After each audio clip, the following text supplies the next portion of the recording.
G'day, Drazik here, and welcome to the next turn of Mage Night. Things are really starting to heat up now.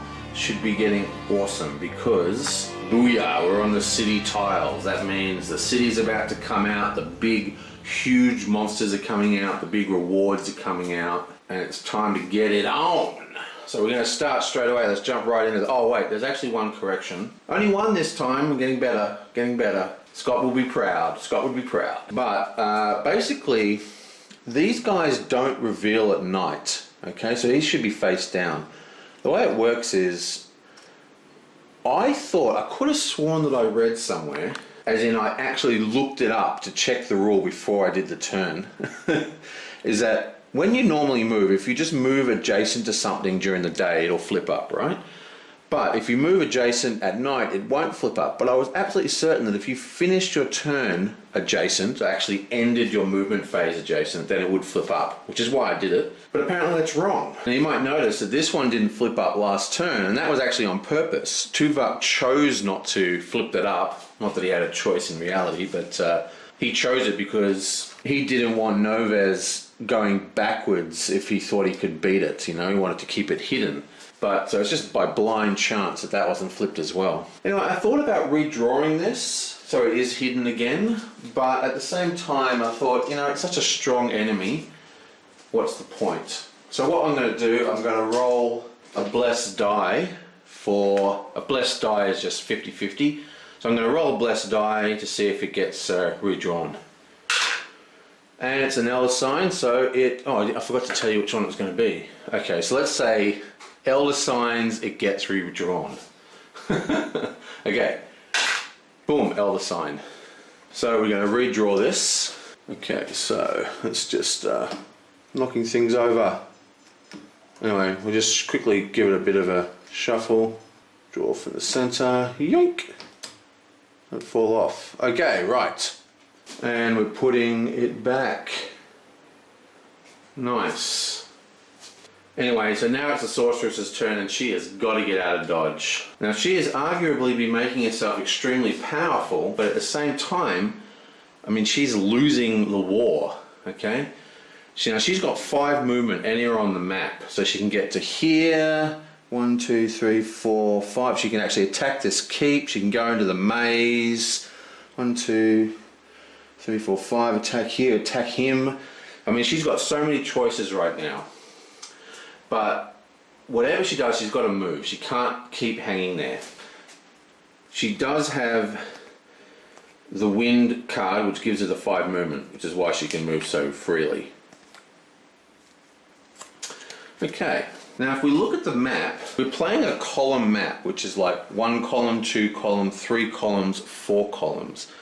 Now, if you remember when the green guy was here, he couldn't explore down this way, right?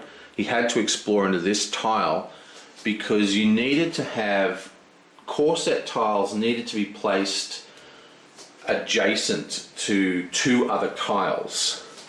So even though that's technically a valid space, it also means it wasn't able to be drawn a while ago, but it can be drawn now. So what I'm thinking might be the best plan is for her to fly down here to the maze, or maybe even to this location. Actually, it might be better to go to this location and try and wrest control off him. But anyway, so the point is that she's going to fly down here and then explore here and hopefully get a city in this location here, away from that side of the map, away from those players. And that might be a good way to handle it. So we'll see how that goes, and that is exactly what we're actually going to do. So let's check out the hand. First thing she gets is Wings of Wind. Ooh. Now remember, she's got the mana curse running, so she receives a mana token, and she's going to cast Wings of Wind. Ooh, let's not shatter the world. She's going to cast Wings of Wind and power it with that said mana token. And that gives her 5 movement points to go anywhere on the map. And she's actually going to go 1, 2, 3, 4 into the maze. Excellent. Now that she's in the maze, she can then spend movement points to go into the maze. Now, no matter where you go, you draw the same quality monster. So it's all about how much time you want to spend hanging out on the maze to get your movement points. But we actually have mucho movement pointos. We've actually got, here we go. Bam. Now we want to create 6. Quite easy. We got that, so let's do it. Actually, now that I think, oh wait, she can do it. Yeah, okay, so she's going to do it. She's going to create 6 movement points. And to do that, she's going to cast March. That gives her 2 movement. And she's going to cast her precious crystal. Yeah, no, she is going to do this. Come on, let's do it.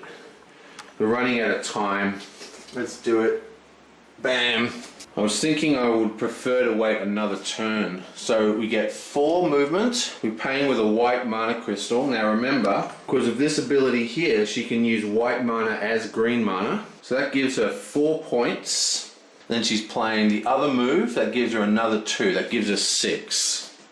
Put this here so you can see it. So she's played 4 movement plus 2 is 6. And that is enough movement points to go to the deepest location in the maze. Bam. And all she has to do is fight one of these, which she should be able to do quite easily. Yoing! Okay. Yep, we can do this. Right, so we've got, oh no, I need a red mana to cast this. Oh, I need a red and a black. Ah. Wait up, 4, 5, 6. How much was he? 5. Oh, actually, we can still do it. Oh, nice. Okay, so let's have a look at our enemy. Nasty golem looking thing. It's actually a gargoyle. Now he does 5 attack and he's only got 4 defense, but he has physical resistance 4, so that shouldn't be a problem. We can actually do this. So I completely lucked out here because I wanted to play the more powerful effect. Fire block 4 destroys the enemy. That's why I was doing it without any attack cards. But this one actually, fire block 4, and if it's successful attack, it does 4 damage, 4 fire damage in fact. He's only got 4. Now he does have the physical resistance, which means you need to hit him for 8, but fire damage is not physical. So we play that, we pay it with red, that gives us 4 block, and then we just play this one, may as well play it sideways for fun, that gives us another block, and that gives us 5 block. So we have blocked, plus our fire shield actually burns him back for 4 fire damage, which is enough to kill him, and he is dead. Bam. So that is 4 fame. Nice. 1, 2, 3, 4. Another one bites the dust. Now let's roll. Ooh, it's a green. That'll make someone very happy. And we did lose one of our mana tokens, so I'm not doing a very good job at saving these tokens. It's going to be really hard to hit these cities. And 1, 2, 3, 4, 5 cards get discarded, plus the 2 mana tokens. Okay. Splat. 1, 2, 3, 4, 5. Sweet.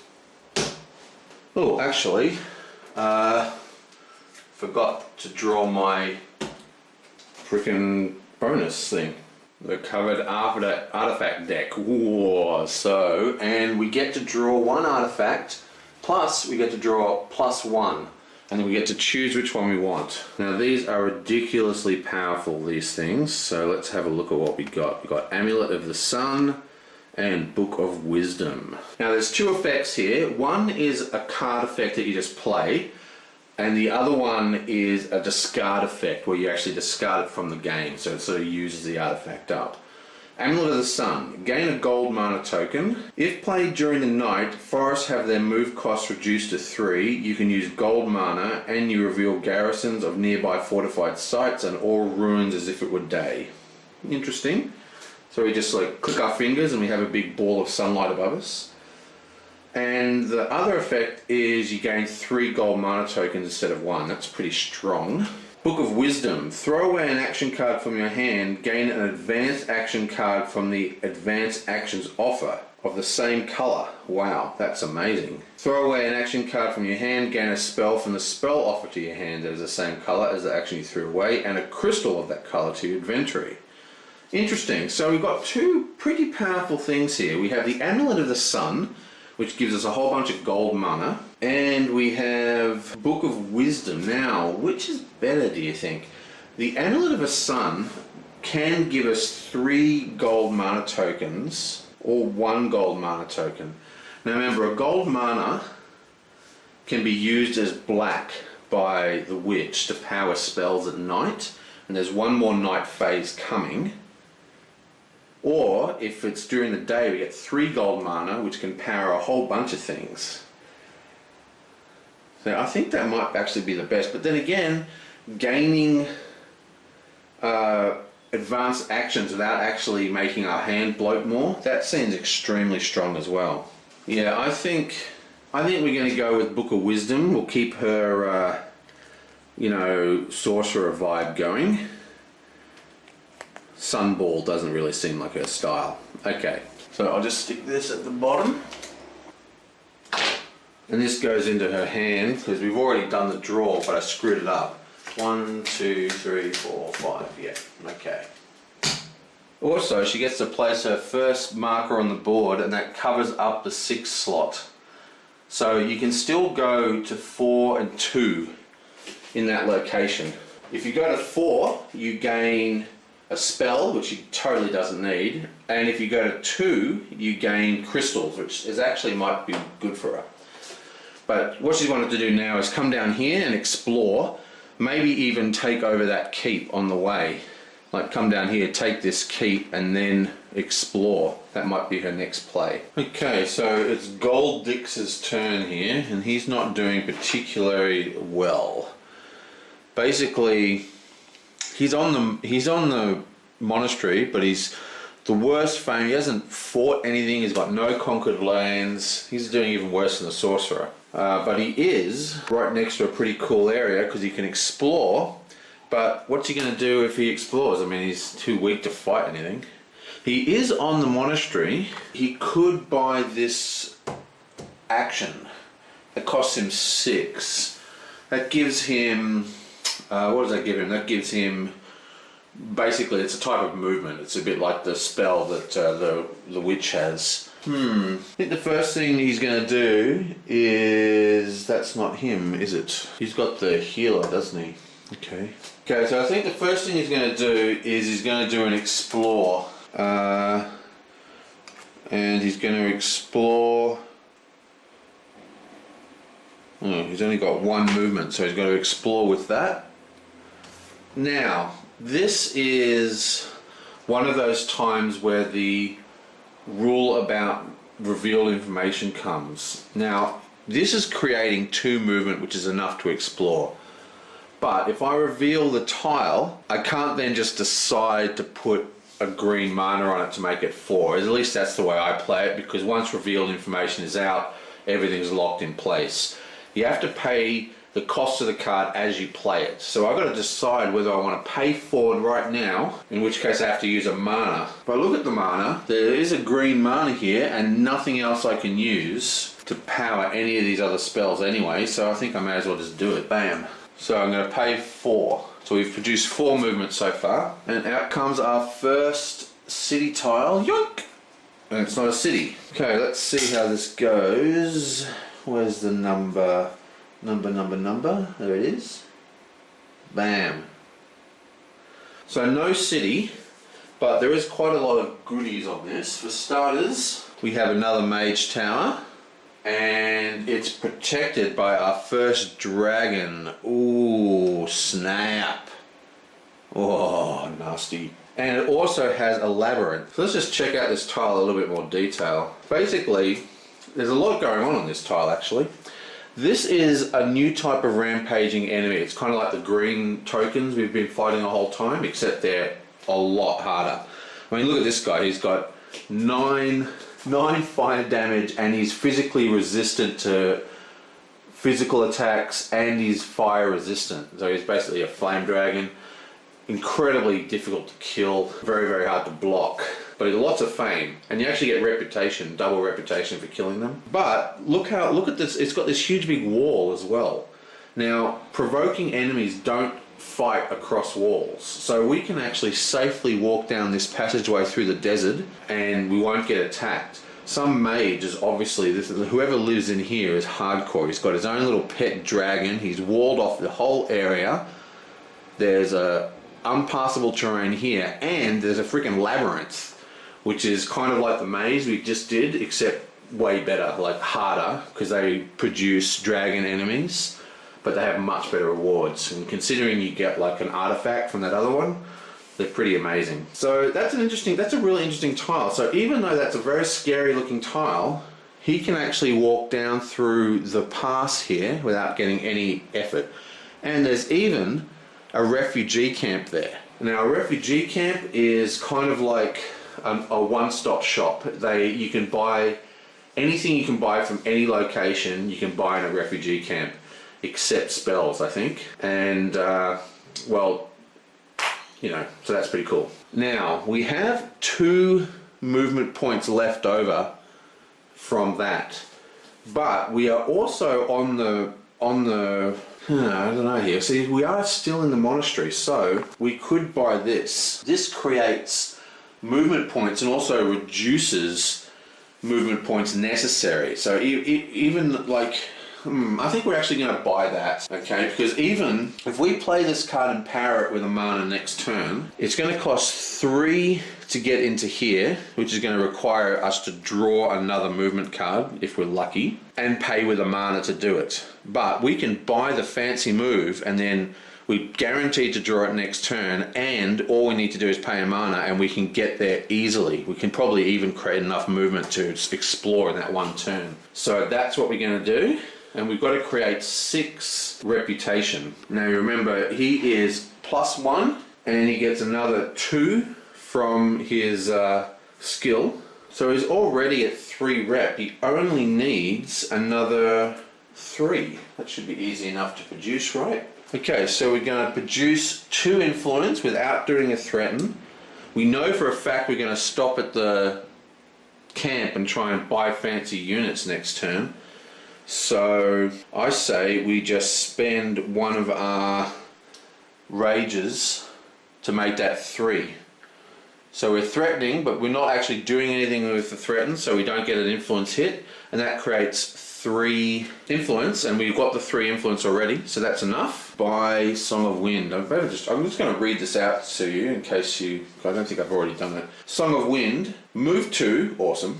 The move cost of desert, plains and wastelands is reduced to 1 to a minimum of 0. I guess he can't fly through the trees. Okay, so deserts is a 3/5, that's awesome. And that's a wasteland, that 4/1. And plains are just, I think they're just the 2s, are they? Yeah, let's just have a look at this because the sun's shining on that card. So yeah, plains, wastelands and the deserts. So it's going to be huge for the deserts, which is a 5 to move through during the day. Just re-roll this. Oh, it's another green. This is the craziest rolling of all time. And that's the end of that.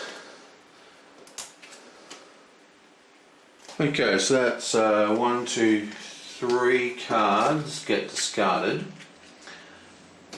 We place the new action on the top. And I'm going to do something which is unusual for me because I'm not a big fan of it. But I'm going to discard both these cards. It's a block and a rage. I'm going to discard both of them, like so. The reason for that is we know we're getting the mana, we know we're getting the walking, you know, the movement. We want to get to here, and hopefully we're going to have the opportunity to use our awesome influence to buy some sweet cards. So by discarding, I'm going to draw 5 cards instead of 3 and increase my chances of getting influence cards is the hope. Remember, we've got long night, so if we run out of cards early, we can actually redraw. And I haven't been taking advantage of that by discarding to improve my draws. 1, 2, 3, 4, 5. Sweet. Okay, next. Okay, so it's 2 Verk here, and he's doing really well in my opinion. He's going to try and charge this way and hopefully even take out that and explore, and then we'll have 2 days for him to just kick ass. He's doing very well, but he wants to get that keep first, but he's going to do a bit sneakily. He's going to activate the second ability on this scout, which says, take a look at a face down token within 3 spaces on the map, or the top token on any unused enemy token pile. Wow, why haven't I been using that all the time? If you defeat that token, gain +1 fame. So he's going to use that to look in here and see what we got. Oh, what? It's another one. This is the exact monster he had to fight last time, which means he is required to produce 10 physical damage. Wow. We had a really good hand too, but I don't think we have that good a hand. Okay, let me have a look here. We've got 2 moves. We've got a mana draw. We've got a promise.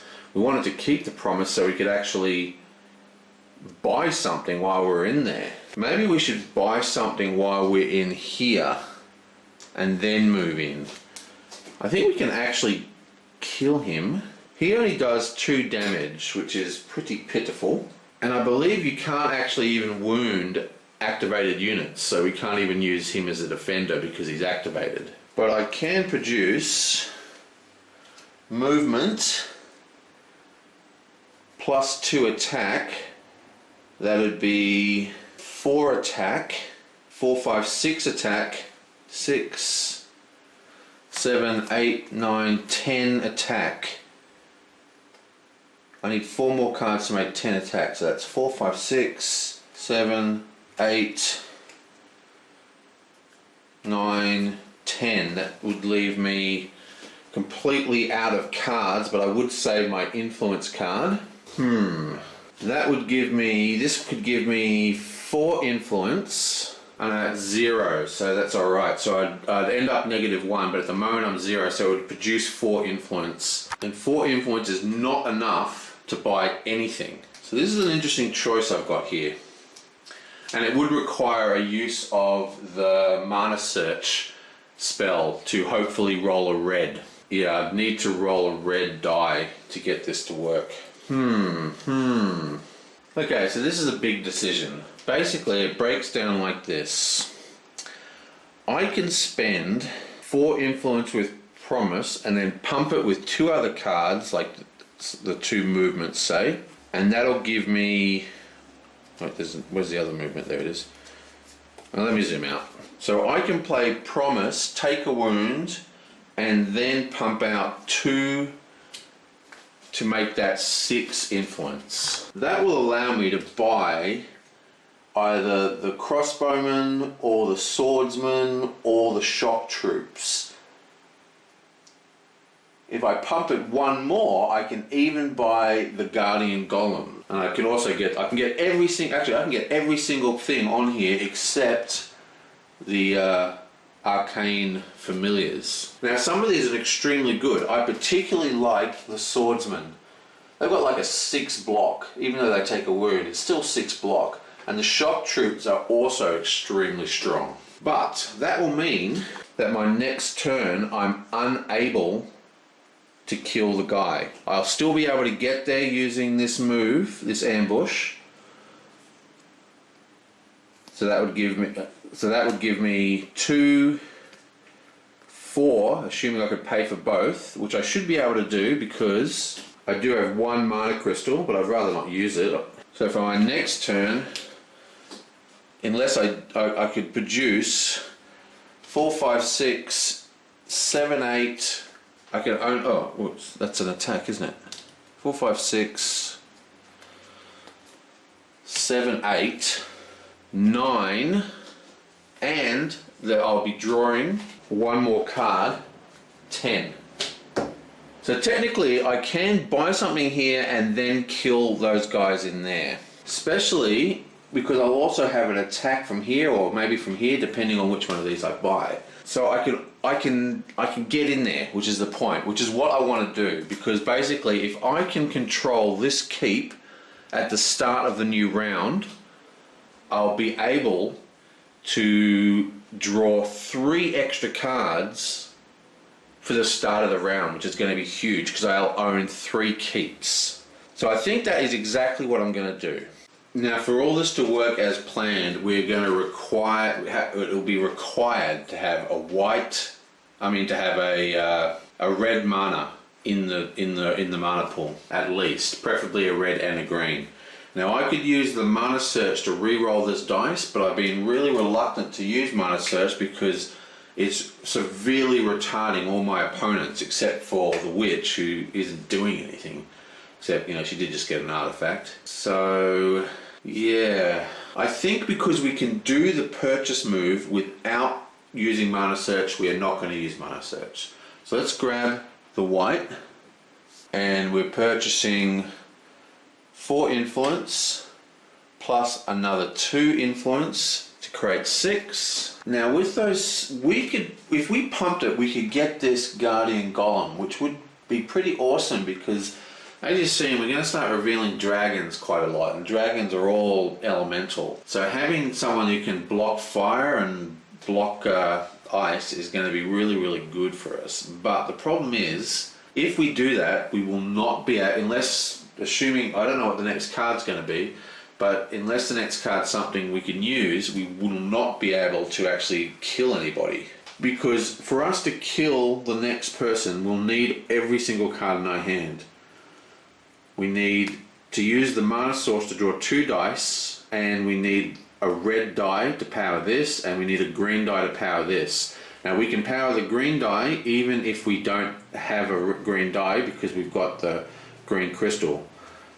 Now if we use the green crystal, we don't need mana draw, which means we could discard it to keep the 2 attack, the movement, and the 4 attack. And then we'd have the extra attack from whatever unit we get. So that would be 4, 5, 6, 7, 8, 9, 10, and that will kill him. But it would mean we'll have to use the green crystal. If we keep mana draw, then we will be able to save that crystal, assuming there's going to be a green and a red. But I actually think we are going to do it. We're actually going to do it. We're going to spend this as influence, and so that's 4, 5, 6, 7. And we're going to take this guy, the mana golems. Actually, you know, after all of that wanking and talking and stuff, I'm going to put this back, and I'm just going to attack. I was just looking at our fame here. We have to level up twice to get a new unit token. So basically, the next unit we buy is probably going to be the unit for the rest of the game. So I'm thinking it's probably not a good idea, because we're about to get all the hardcore gold units are about to come out next turn. So maybe I should just attack, kill this guy, draw the extra cards next turn, and declare the end of turn. I mean, that could be a very strong move as well. Actually, no, I'm going to do this. I'm going to do what I'm doing. Yeah, so we're going to take that mana back. I'm taking the golem. Okay, so recap. Influence 4. Then we went 5, 6, 7, and that buys us this hardcore golem. The golem comes over here, and we place the token above him. He is now active. And next, if we need to buy a really cool gold unit, we'll just disband the elves. Okay, that was a lot of decision making that turn, but not a lot of action. Okay, green. Now remember, we still need to roll a red die to be able to do it. But luckily we have mana search. So, okay, so that's all discarded. This guy's discarded. Boom. And we have 3 in hand, and we draw 1 more. It's a swiftness. Okay, right, and now down here we have the next dude. Now technically this guy was it revealed or peak? Yeah, so this was peaked, so this actually goes down. No one else on the table technically knows what that is, even though I do. Now he's got a wound in his hand, unfortunately, so he hasn't got the best move here. But I think it's going to be fine. We're going to go move for 4. Grab a green dice to power that. And that takes us 1, 2, 3 into this location. Now we need to block 2 damage and do 4 attack, which shouldn't be too hard. There's a 4 attack, but we need a red mana. I don't want to spend a red crystal on this guy.